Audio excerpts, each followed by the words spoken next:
Kosa la 22 ambalo wanafanya YouTubers wengi ni kufanya kila trendi bila strategy.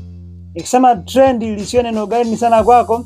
Trendi ni kitu fulani ambacho kina trendi kwa wakati huo kwenye jamii yako.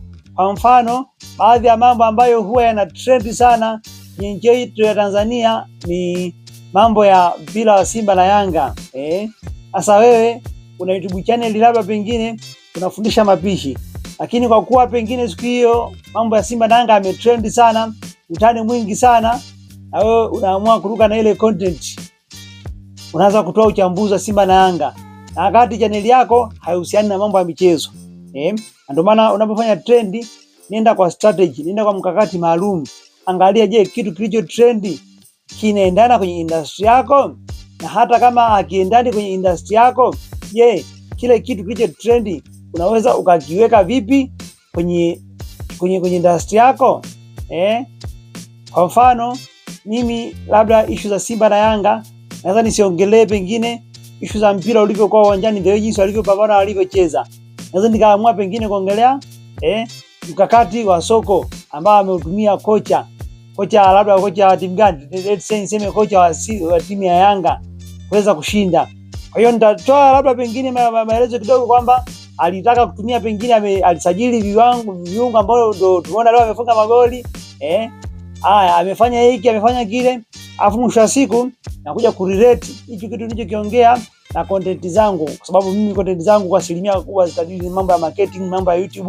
Kwa hiyo nitakuja kutolea mfano, labda ili uweze kukuza biashara, basi jitahidi uchague bidhaa bora, kwa sababu kuchagua bidhaa bora itakusaidia kutoka dukani kwa haraka.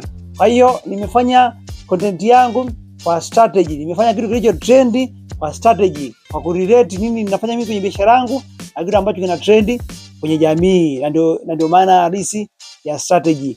Fanya kimkakati. Let's say sometimes upo kwenye channel ya mambo ya lishe na afya na tiba. Issue hizo zote natolea bado, kwa sababu ndio issue ambazo huwa zina trendi pia. Kama Simba na Yanga, unaweza kutengeneza content labda lishe bora kwa wachezaji ambao wanacheza pengine mpira wa miguu uwanjani.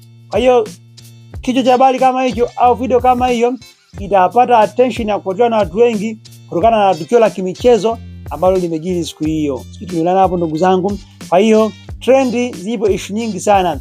Kuna trendi za mambo ya mipira, mambo ya burudani, lakini kuna trendi za mambo ya wasanii, kuna trendi za mambo ya kisiasa, trendi za mambo ya kibiashara, mambo ya hali ya hewa. Trendi zipo nyingi sana. Kuna trendi za vimisemo, kuna misemo ambayo ina trendi kipindi fulani, kila muda fulani inapotea. Kwa mfano, recently umetrendi msemo unasema choka baba yenu Clemence Mwandambo. Kwa hiyo na wewe unaweza kaamua kwenye content zako, trend ya style kama hiyo uitumie vipi kwenye content zako. Ndio tunaita mkakati. Usipokuwa na mkakati, unako utaitumia mahali ambapo hapastahili. Tumeulana. Kwa hiyo acha kurukia kila trendi. Ukirukia kila trendi, itakuwa rahisi kuwachanganya wale viewers wako au subscribers wako ambao wanakuwa wanafuatilia video ambazo umeupload kwenye channel yako. Hilo ndio kosa namba 22 ambalo wanafanya YouTubers wengi. Tukutane kwenye video nyingine ambapo utaenda kujifunza kosa namba 23. Na hili kosa namba 23 ni kosa kubwa kabisa ambalo YouTubers wengi sitamani wapite kwenye channel yangu bila kulisikiliza, kwa sababu ni wengi sana wanalifanya kosa hili.